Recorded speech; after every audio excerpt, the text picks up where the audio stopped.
Hello everyone, my name is Lowko and welcome back to more StarCraft 2. Today it is time to play a couple of live games on the ladder, and that means that I'm gonna be giving commentary to the games at the same time as I'm also playing it. Now my main goal is to try and play a more macro-focused playstyle, but obviously it will take two to play that kind of game. Alrighty, so my first opponent of the day is a Grandmaster Protoss player.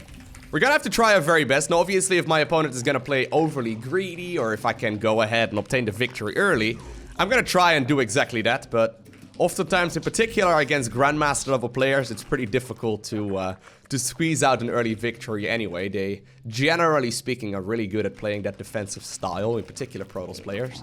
But regardless, let's go ahead and get this one started.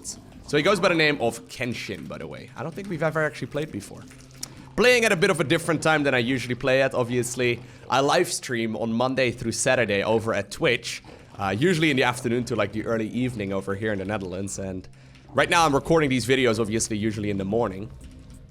So I guess there's different people online. It's kind of funny, you face the same people over and over and over again throughout like literally years. I've been seeing some similar names for literally years now.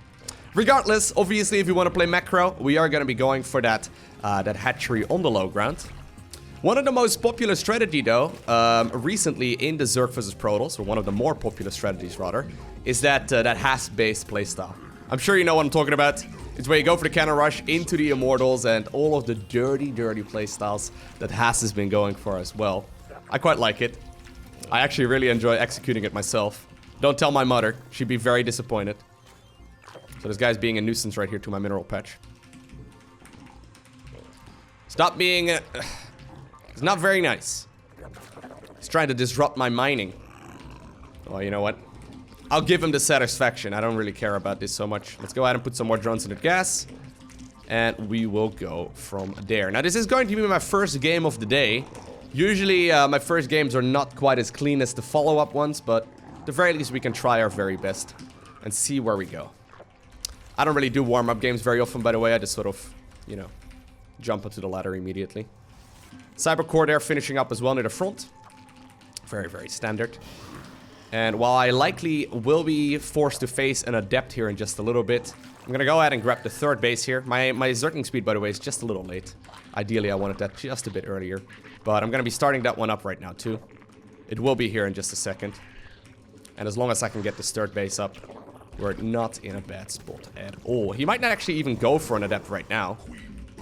I personally would not even send the adept across right now if I was him. Just because he already confirmed that I have a third base. But obviously he can try and test the waters for just a little bit. Decided to go for that tumor first. This is one of the things that I saw a lot of top level Zerg players do recently. I don't think he really is gonna commit here. But obviously we're gonna have to deal with this. One of the things that I saw a lot lately is players going for a lot more queens. So there's already a Oracle underway here. So we're gonna have to go ahead and make sure that we deal with that. I don't think he's gonna commit. Nope. But he's just making sure that my Zerglings cannot move across the map. And that's a sign of a strong player right there already. Like, it sounds very minor, but... Oh, it's actually Phoenix first, by the way. It's hard to see, right? Yeah, that's an Oracle for sure. But that's a sign of a good player when they continuously just scout like that, right? Anyway, I noticed a lot of Zerg players go for a lot more queens in this matchup as well. It was already very common to go up to like 6 queens in Zerg versus Terran, but these days I've been seeing, in particular, Serral go for like a relatively large amount of queens in this matchup early on as well. Helps a lot, obviously, with creep spread, but also with just general aggression later on. And also with sniping any war prisms and whatnot that you might be going up against. Now, I did put my overlords a little bit closer to safety.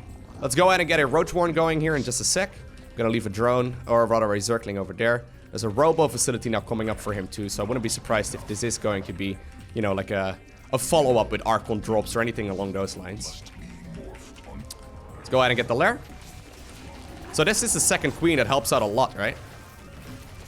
Because while I might not be able to get the kill on that Oracle, at the very least we managed to shoo it away without really any critical losses. But if I wouldn't have the second queen there, obviously he would definitely be able to deal quite a bit more damage. Now, Lair did go up already. I got my Roach Warren coming up right now, too. I'm expecting a War Prism now. as well as a group of Archons in just a little bit. Could be Dark Templar too. It's very critical that I don't over-drone here.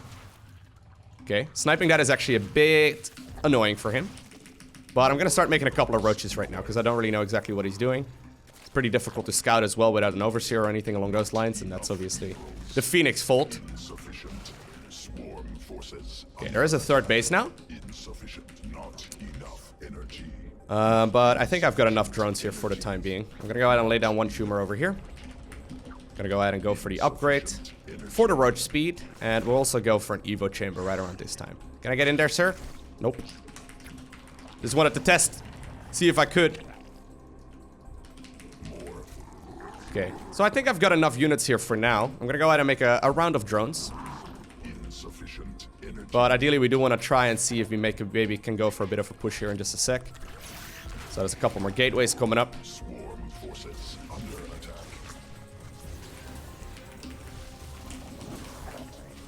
So he's gonna try and snipe my queens now, which is a little annoying.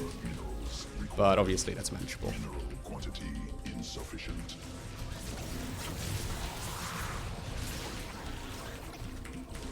Okay, nicely done by him so far. Did end up losing one of my overlords there, which is a little annoying, but for now, it looks like we're in a good spot. How many queens do I actually have right now? Not even that many. Let's go ahead and get a tumor going in that direction too. I was talking about how I planned on going for more queens, and then I didn't.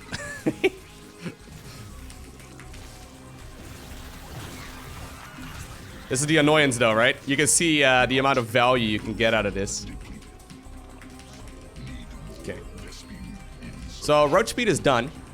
I think I'm gonna try and see if I can maybe do a bit of a push out across the map. I don't really expect to really do a lot, but we should be okay.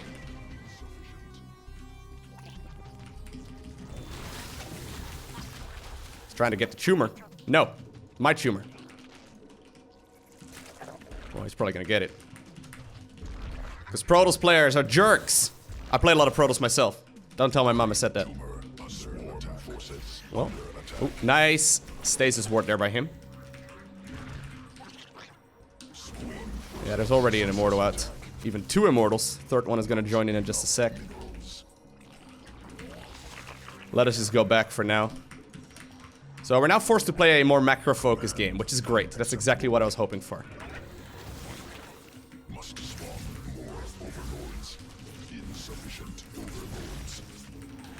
He's getting a lot of value, though, out of a relatively small force. Is that the Phoenix that I saw on that side? I think it was. I'm sitting on 66 workers, which is exactly what I looked for. What I was trying to get. Did I not get the Hydro Den? I swear I made a Hydro Den, right? Or at the very least I said I was going to. Classic Lowko.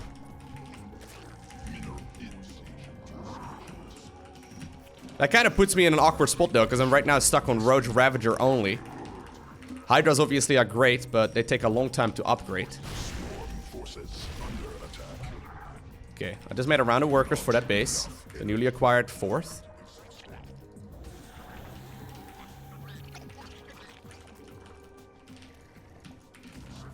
Okay. I want to try and see if I can maybe find out if he's planning to go for another base himself. Let's go ahead and start producing some Hydras here too. Kind of have to.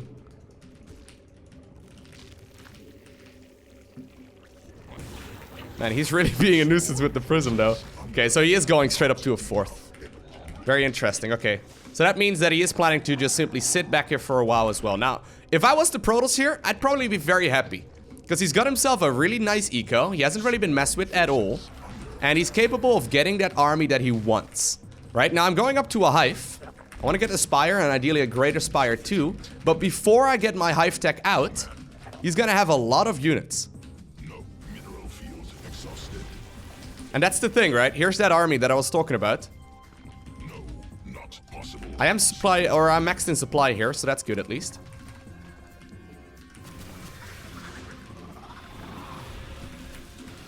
Does he have Storm?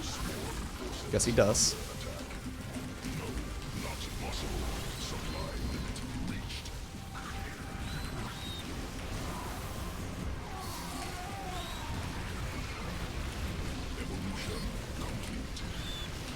But I think he's got way too many units though, right? Oh my god. Yeah, my army just got smashed. I maxed out there, but I don't have my Hydra upgrades yet, and that's kinda tough. He definitely brought a lot of units there to the party, and obviously while this is all going on, right, he's still got that next base ready to go as well. Mineral quantity insufficient. Alright. I can now go up to the Greater Spire. He doesn't really have any units, obviously, that shoot down, right? That's a nice thing to note, but I might just be dead before we even get there in the first place. Okay, going for a lot of Hydras. Did I get the Hydras? No, I didn't even get the second Hydra upgrade either. Now, if there's one unit really weak against Storm, it is obviously the Hydralist. So I'm gonna have to be paying attention to that.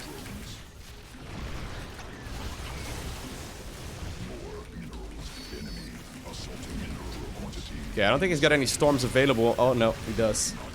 Man, those storms absolutely murdered me. Alright, let's GG out and look into the replay real quick. So where did this game go wrong? Let's figure out where this game went wrong. He played that very, very cleanly, by the way.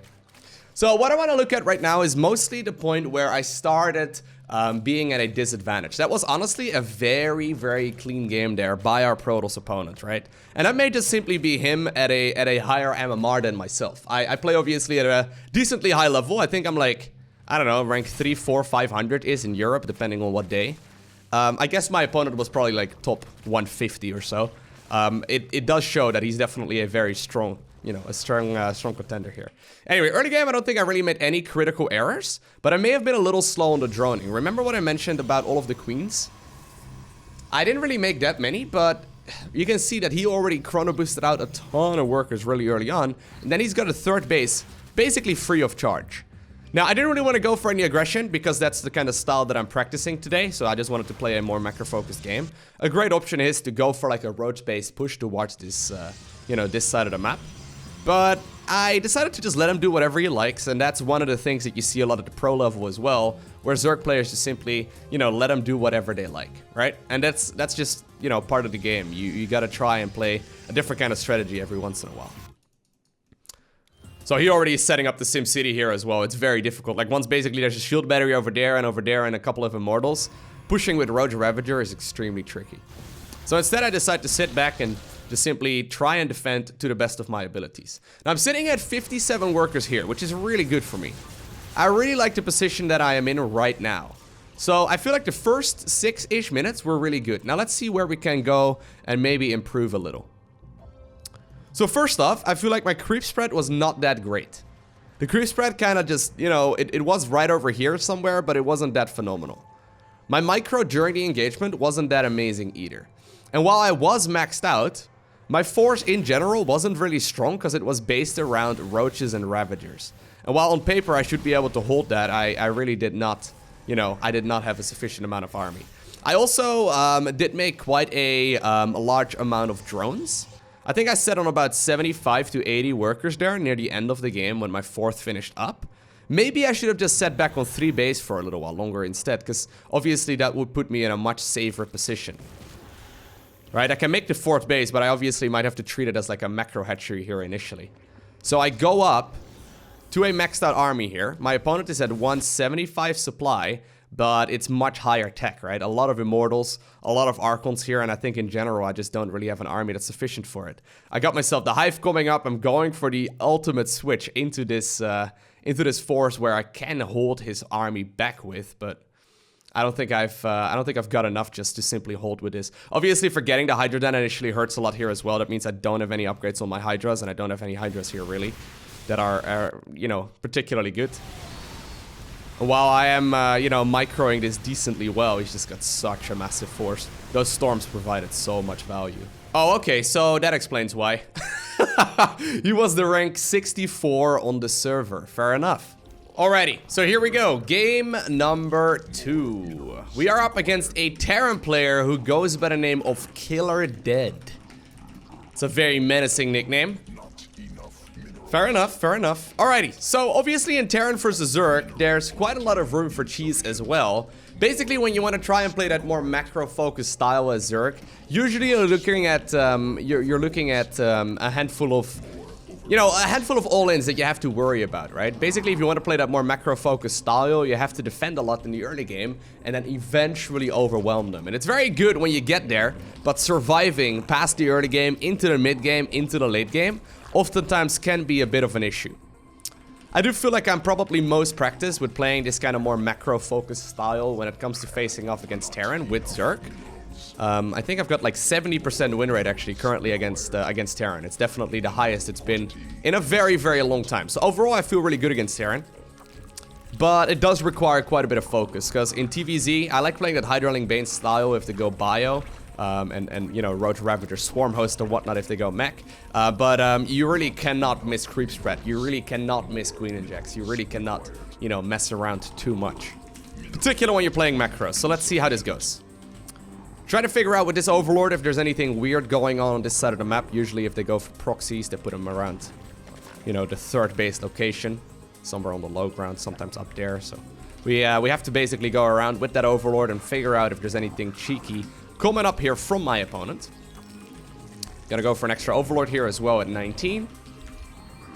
This one is still moving across. Let's go ahead and push it a little closer to the ramp, so we can see what his follow-up is going to be. So there's really two main openers for Terran right now. It's either the 16 Marine drop or the 111. We're gonna have to figure out which of the two it is, because both require very different responses. Okay. Gonna pull 2 drones out of gas. Reaper is now moving across, so let's go ahead and hide a drone over here at the third. There's a command center on the low ground. And is there a factory or is there a second barracks? He put cheese on the ramp. Okay, so there is a factory. Cool. So this is very likely going to be the 111. Gonna have to obviously stick around for a little while longer with that Overlord, just to make sure that we know exactly what's going on. Okay. Let's go ahead and make a third base. And let's make another queen. Cool. Going for another Overlord at 31. Switch around right now happening on the other side of the map, but third base has already been taken, so we're in a really good spot. Now, is there... Yeah, okay, so this is just going to be the classic 111. Now, there are a couple of different variations of this build. You could still go for like a really quick, you know, bio switch, or you can just stick to mech. We're going to have to figure out what it is in just a little bit. Put down a couple of tumors here. But we already kind of know exactly what it is we are going up against, though. So when it comes to playing this style, I like going for the quick Baneling speed. He left the tech lab on the barracks, so very, very likely going to be a more macro-focused game with bio from him. Haven't seen the green light yet inside of that barracks tech lab, but I'm expecting it soon. Okay. Yep, there it is. Very likely going to be a Viking first, by the way, from him, so I'll just go ahead and sack my Overlord. And let's go ahead and grab myself the lair now. It is indeed a Viking first, okay. So that also allows me now to go for some more gases over here. Now, I did make a small group of links while this was all going on. Mostly just to deal with any kind of aggression that he might be throwing at me. Let's go ahead and... actually, I only really need one gas right now. Let's go ahead and grab... Oh. Well, that's a little unfortunate, but not that big of a deal. Let's go ahead and grab the Baneling nest, is what I was gonna say. And with this timing here of the lair, I'm gonna be able to start up Bane speed immediately. Now, obviously, my skill level is a little lower when I'm talking and playing like this at the same time. So that is one thing to also keep in mind. Sometimes we will see Liberator follow up, so let's go ahead and make sure that we are going to be able to deal with that. It's a lot of Hellions, guys. Could still be mech play from him. I'd be very surprised, but... Okay, Bane speed. Not enough minerals. More minerals required. There's a Liberator. Guess what? One base I did not make a spore crawler at. Drones under attack.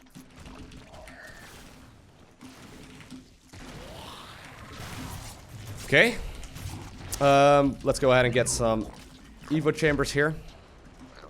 And while I did get the kill there on the Liberator, there's no denying that I lost a lot of mining time as well while it was all going on. Hellions are trying to make a bit of a run by over here too. Don't think I'm going to be able to get too much done. And I'm actually going to be able to get all the Hellions here for my troubles. So that's actually, like, that looks like a bad engagement. And I think I lost quite a couple of workers there. But the thing is, he can't really follow this up with a lot of aggression right now, right? If he's going to throw away like 8 Hellions like that, or maybe even 10 Hellions like that, obviously it's a big indication that he doesn't plan on following this up with anything else for a little while longer. So I can now kind of do whatever I please for a little while. Gonna go ahead and get the burrow upgrade.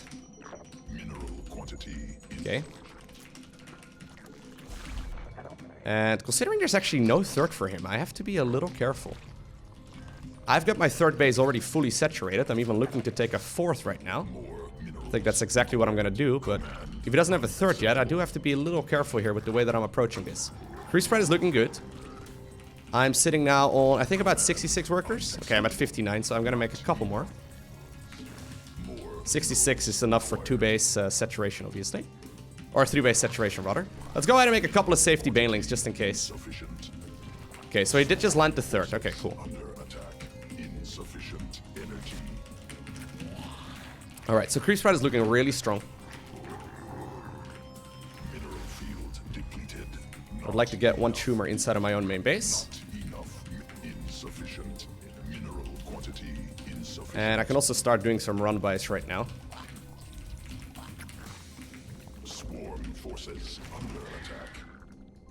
Okay. Gonna start making a couple of Hydras. And we'll really follow up with as much as possible right now. I'm pretty sure I saw an army move over towards this base. So let's see if we can do some damage over there. And let's burrow a Zergling over at his fourth. Okay, we're actually killing quite a lot. I'm gonna make a couple more safety banes. Looks like there are some Marines now ready to defend, but I have a Ling over there. Yeah, I did see that correctly. There was a glimpse on the minimap there.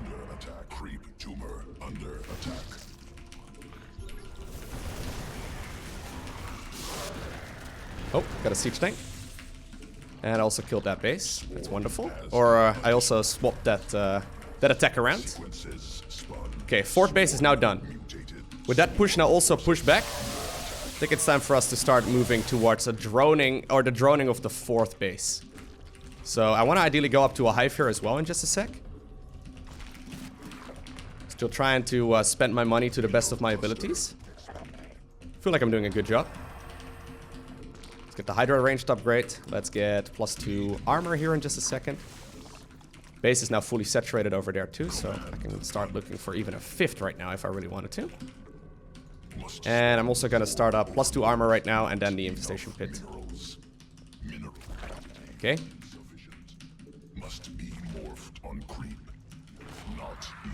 Very good.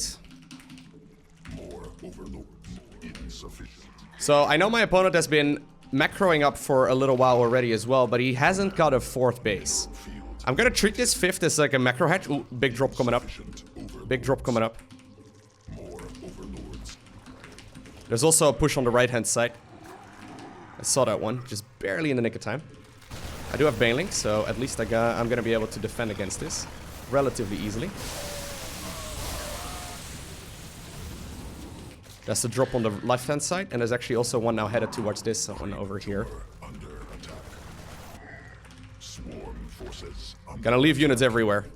He's trying to pull me into several different angles, and he's trying to deal damage this way. I didn't mean to retreat there. I didn't mean to signal for that, at least. But look, this is good, right? We're dealing with all of the different aggressions just by simply not using hotkeys. I know, I'm a big advocate of hotkeys as well, but sometimes it just doesn't work. Oh god. Did not mean to put all of my drones on idle. Still no 4th base for him. Looks like he may very well be looking to take one here in just a sec. If that's the case, I'm gonna go for a big push.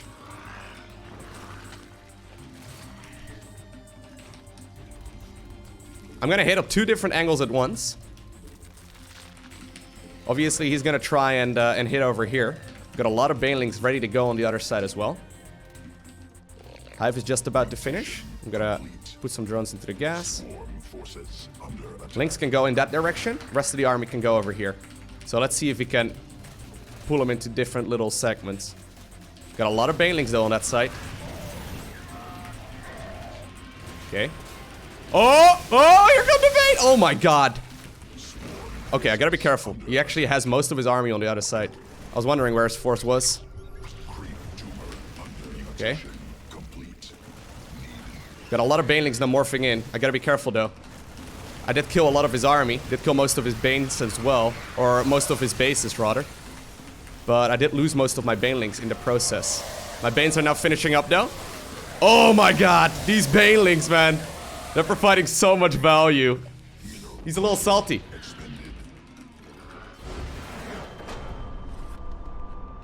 Turns out, when you lose 2 bases, and then lose all of your siege tanks for free, you lose the game. I know! May come as a bit of a shocker, man. May come as a bit of a shocker when all of a sudden the swarm is everywhere. Oh well. My opponent just a little bit salty. Overall though, that was a well-played game, I feel like. Much better than the one that I started off with today. Alright, so let us have a look. What exactly won me this game? Well, I feel like, first and foremost, I didn't really take any critical damage at all. And I feel like I've done a good job in this game droning up.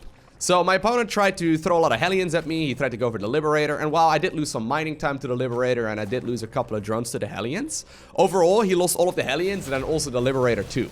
And as soon as that happens, basically as Zerg, you just go straight up to 3 base saturation, you get a 4th base, you get all the tech you need, and in general you just try and go from there. Now the thing is, it's very easy to accidentally lose 10 workers, right? For example, let me just go back up here in just a second. I've lost a lot of games just to a bunch of Hellions moving into my mineral line right now, right? So at this point, I've got 13 Zerglings already waiting, and I've got a bunch of Queens. Hellions are capable right now of moving into the base, but he sees my links and he knows he shouldn't, right? But that's a small little thing that is really critical. If you get too many drones, you lose. If you get too many Queens, you also are in a bit of a frustrating position, but if you overmake units, obviously your eco is not going to be that great. So it's all about that balancing. Alright, so right up to this point, I've lost 4 workers. And I'm going to get a couple more right here in total, but that's 8. Okay, so let's have a look, right? So in total, I have lost 649 resources, 14 units in total. But my opponent has lost a lot more. And that's kind of where this becomes interesting. Losing your Liberators and losing your Hellions, it's doable, but it's all pretty expensive. So in total, he's lost 1,000, I've lost 649. Plus, I now have the knowledge that, I mean, he's very unlikely to continue onwards with aggression. I mean, if we look at his army right now, what exactly does he have? He's actually got 0 units. He's got 1 Viking and then a bunch of SCVs. So this is why I mentioned, like, right after he threw away that force, as soon as I saw that he had the 3rd command center there, I basically knew I could just drone up, play whatever I would like to play. And this is where I get into my comfort zone. This is where I'm a happy little Zerg player. Sure, there are still like mid-game pushes where I could easily lose. Like for example, when he attempted that multiple pronged harass. So first off, he moves the Medivacs over here, and then later on he does the same thing again, but with multiple Medivacs at multiple different angles. It's really critical that we don't take damage to that, but as long as that's the case and I get to macro up, I'm in a really happy place. That's when I'm in a happy place as Zerg. So after 2-2 starts, I'm gonna go up towards a Hive. I was planning to go into Ultralisk and maybe Brute Lords later on and maybe Vipers, but in this case it wasn't needed. So he goes for the drop over here, and then because of the crease threat being everywhere, and with that Zergling burrowed over here, actually did that Zergling spot it? I'm not entirely sure. But I glance over at the minimap, I see a little bit of a blue spot there, or yeah, it was a blue spot. And I knew that there was going to be something else on that side too. In general, if you struggle with dealing with double-pronged harass, one of my advices that I've always given people that I do coaching with is to disregard your hotkeys for a bit. It sounds really bad and it's a little strange, but sometimes you have all of your army on one big hotkey group and it's very difficult to defend. I basically, whenever I'm in trouble like this, I just sort of put my units in different places. So you can see right here, I move some over to that 4th, I move some over to the 3rd, I move some over to the main. It's mostly just because I know that he's got multiple Medivacs out. I don't know where he's going to strike next. But the worst case scenario is that I don't have enough units there initially, but I still buy some time, even if my units just sort of sacrifice themselves. So he was busy moving here on the left-hand side, right? This is where the Banegasm happened. First off, I moved with a big army up towards his fourth base. Fourth base does not lift to tell the tale. And then we have the Banelings rolling their way. Oh my god. Into that mineral line. That was 40 SCVs. You blink twice, they're gone. Well, I guess there were some that died over here too. And then my opponent obviously was he had most of his army on the other side of the map. I decided to morph in a ton of Banelings. I still had quite a lot left over, because one of the general rules of using Banelings is that as soon as you use them, you gotta morph in new ones. And that's kind of what we did. So he loses all the tanks there. His army supply right now is plummeting, and this is where the salt commences. I don't know if he said good at the end there as a compliment to me. I'm not entirely sure what he meant with that, but still good, he says. So maybe he did compliment me there. Or maybe he said that the balance is still good, the winky face, you know what I mean? It's kind of hard to say. Regardless, that was a fun match. I hope that you enjoyed watching it. First game, not as strong as the second one. But overall, yeah, that was a good second game. I want to thank you for watching. Have an amazing day. Do not forget to smile, alright? A special shout out to the Patreon supporters for helping me out directly. And I hope to see you once again in the next one.